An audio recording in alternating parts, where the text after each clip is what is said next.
We going in this world of woe? So much suffering and misery.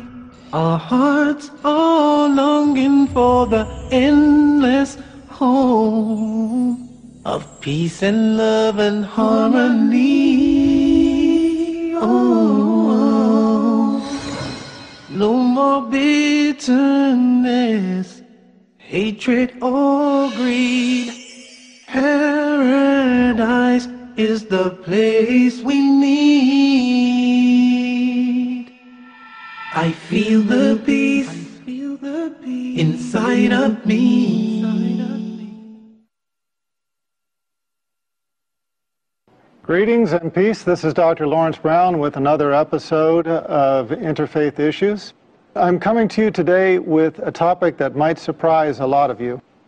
And that is that today I'm going to talk about how I became Muslim. Through these talks and through my other works, a number of people have approached me and asked how I became Muslim and why. And if for no other reason than simply to tell the story once, answer everybody's questions, and let people know how I made this major change in my life and in my religion, I've decided to tell the story. The story takes us back to 1990. Before 1990, I was the typical American. I basically subscribed to the philosophy that the person who died with the most toys wins.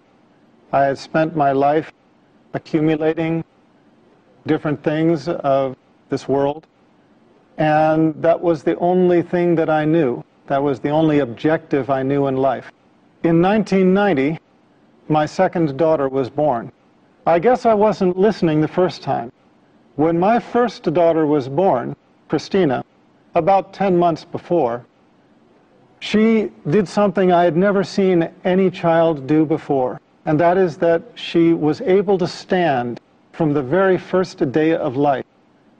From the very first day, if I put her on her feet, she would stand upright by herself.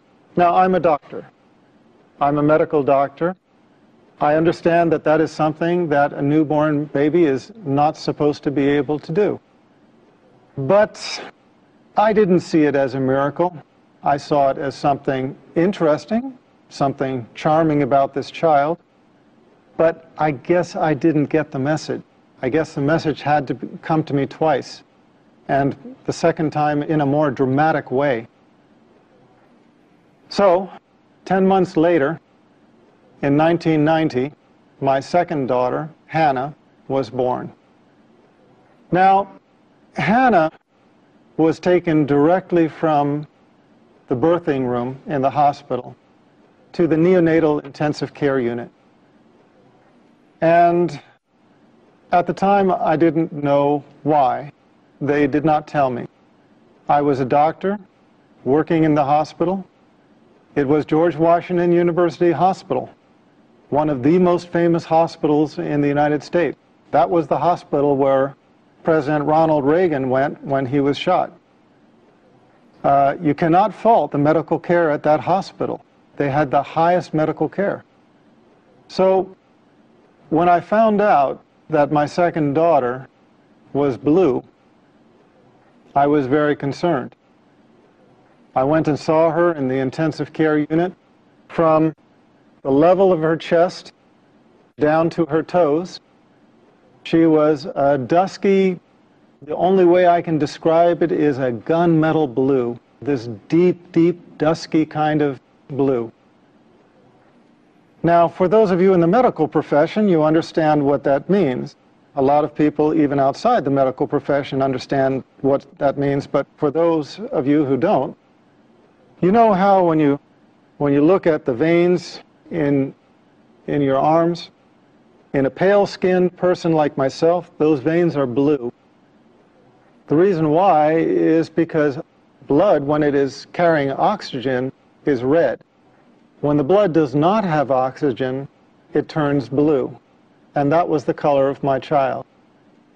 We took a cardiac ultrasound it showed that she had a coarctation of the aorta.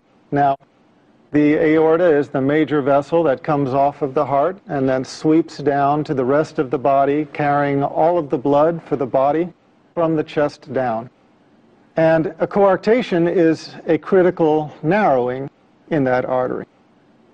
We could see where the artery was normal size. We could see where it was normal size on the other side, but right in the middle, there was this tight coarctation where the artery narrowed down to almost nothing. So that was the condition of my child.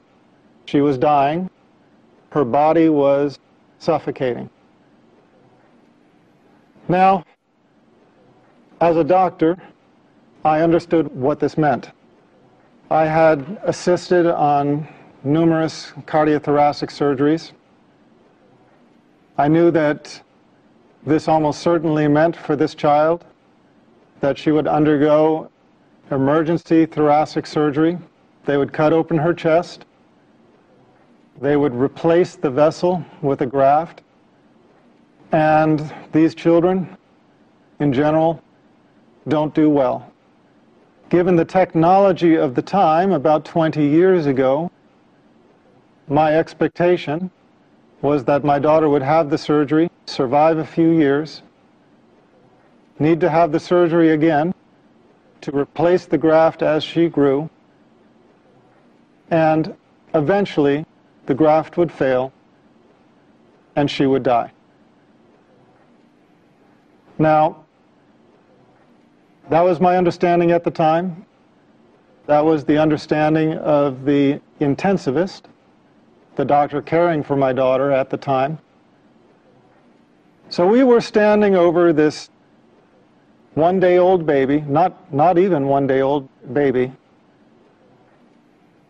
whose body was dying for lack of oxygen, and we were just watching her die.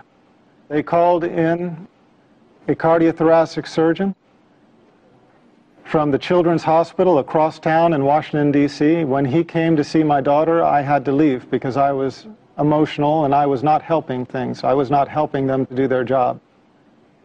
I left the intensive care unit. I went down the hallway.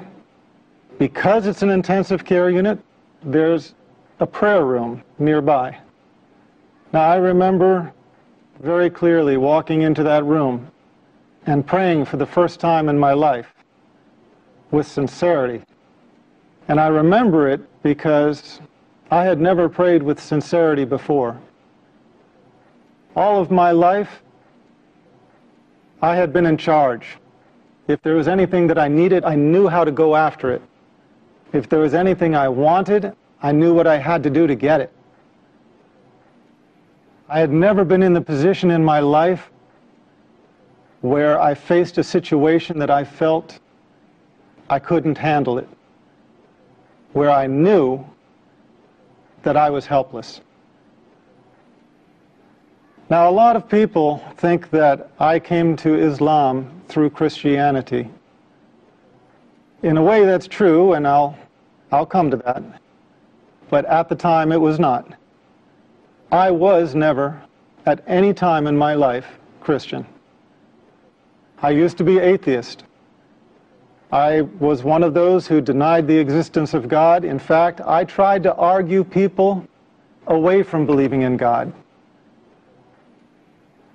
When I went into that prayer room, I remember one thing hit me right away, and that is that it was just a prayer room. There were no crosses, no crucifixes, no statues. There were no religious symbols at all. And immediately, I felt it was the right place to be. But because I was atheist, I prayed a prayer which I have since come to know is a little bit infamous. It's a kind of a weak prayer, but it has its strength. And that prayer is, "Oh God, if you are there." You have to remember, I had spent all of my life denying God, denying His existence. At that moment, I realized there was nothing I could do there was nothing in my worldly power to help this child. And I knew that the only power, if it did exist, that could help my child was the Almighty. So the only way I could pray was to pray, "Oh God, if you are there." And I admitted, I was honest. I said, "I don't know if you're there or not. But if you are there, I need help." And I made a deal. I made a promise. I asked God if He saved my daughter, and then if He guided me to the religion that was most pleasing to Him, that I would follow. And I remember those words precisely. Asking Him to guide me to the religion that was most pleasing to Him and promising to follow. Well, I had been away for maybe 15 minutes.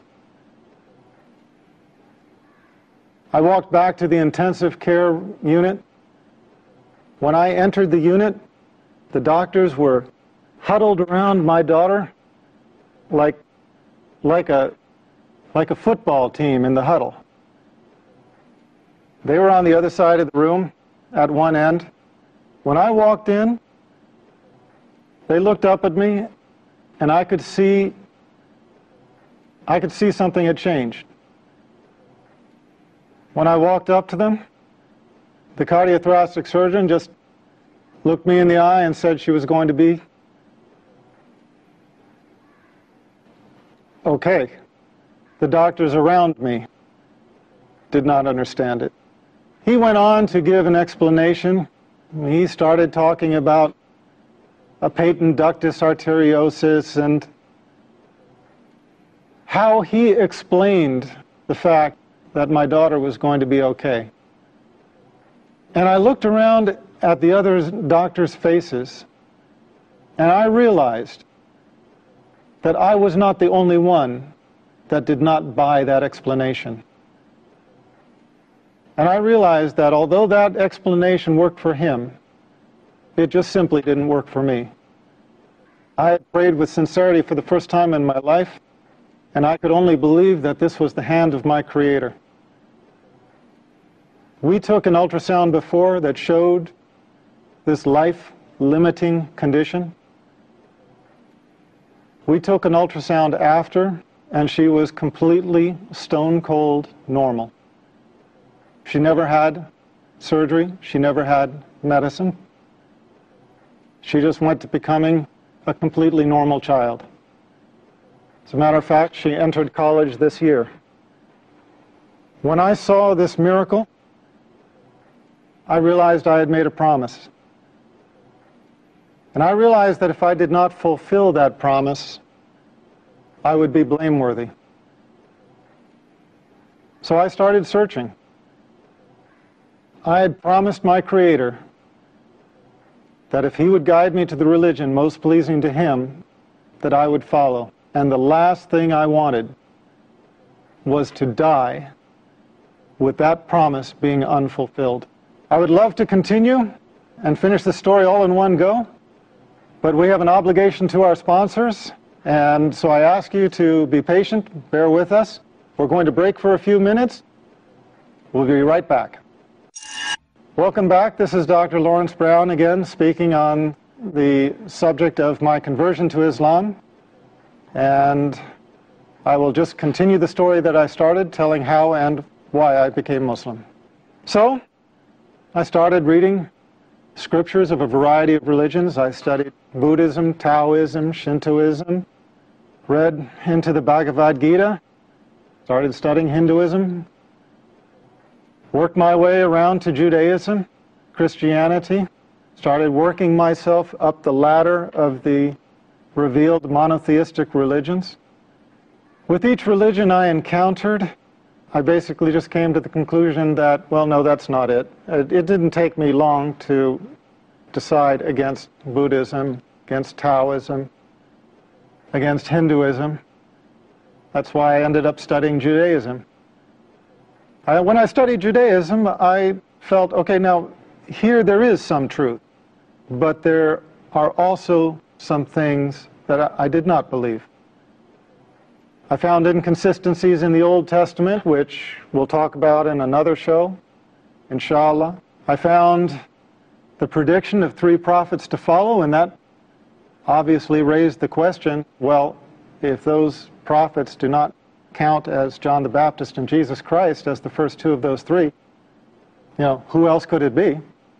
So I moved on to Christianity. As I studied Christianity, I just was looking for the answer anywhere I could find it.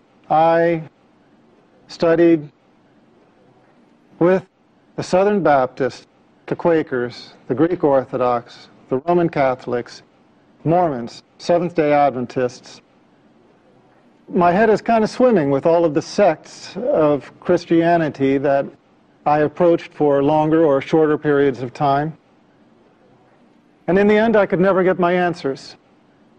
I would go to the priests, having actually done something that very few Christians, in my experience, really do, and that is reading the Bible and questioning aspects of it. Now, please understand, I don't mean this to put down anybody out there. I don't mean this as a criticism to Christians who hold on to their faith, but I just mean to say that most Christians accept their faith unconditionally without really analyzing it. I found Jesus Christ calling himself the Son of Man, so I wanted the priest to tell me, why do Christians call him the Son of God if he called himself the Son of Man? I found Jesus Christ in 3 places asked, what is the most important commandment? And he said, "Know, O Israel, your God is one God." And I couldn't find the Trinity anywhere. I said, well, if the Trinity is not in the Bible, why are people teaching it? Why are people believing it? Why are people following it? Why are people professing it? And they said, well, it's First Epistle of John, chapter 5, verse 7. And I found out that that's a forgery. It doesn't exist in the original manuscripts, which is why it has been modified in the more modern Bibles. It is why you do not any longer find in the reputable Bibles published in modern day, you do not find it talking about the Father, the Son, and the Holy Spirit, and these 3 are one. You don't find that anymore, because the scholars of modern times have recognized that that was a misleading insertion. As Scofield's Reference Bible states, it's an interpolation. It's a misleading insertion. I wanted the priests to answer these questions for me, and I never found a single one of any sect anywhere who could. I felt almost more lost than before. I believed in what Jesus Christ taught. I believed that he was a prophet. I believed in God as one God. I believed that man's relation with God is direct, without intercessor. I believed that we are accountable for our actions. I could not believe that we carried the taint of original sin, a sin that we never committed. I was at odds with Trinitarian theology, but I was in agreement with everything Jesus Christ taught. And I found these 2 to be different, and no priest could explain this to me. For a couple of years, I was searching, not finding anything, because in the West, in America, really about the last religion most people even think to consider is Islam. It wasn't until I learned about Islam, about the Prophet Muhammad, peace be upon him, that everything suddenly made sense. Everything fell in place. The Old Testament's prediction of 3 prophets to follow, John the Baptist being 1, Jesus Christ being 2. Who is the 3rd? The Prophet of Islam, Muhammad, peace be upon him. Everything else fell in place. All of the teachings of Jesus Christ, his teaching that God is one, his teaching that the prophets, including himself, were men, his teaching that we are directly accountable to God, without intercessor, no saints in the way, no priests that you have to make confession to or seek absolution from. No, our account is directly to God without intercessor. And I found the consistency in the creed throughout the chain of revelation. This was my reason for embracing Islam.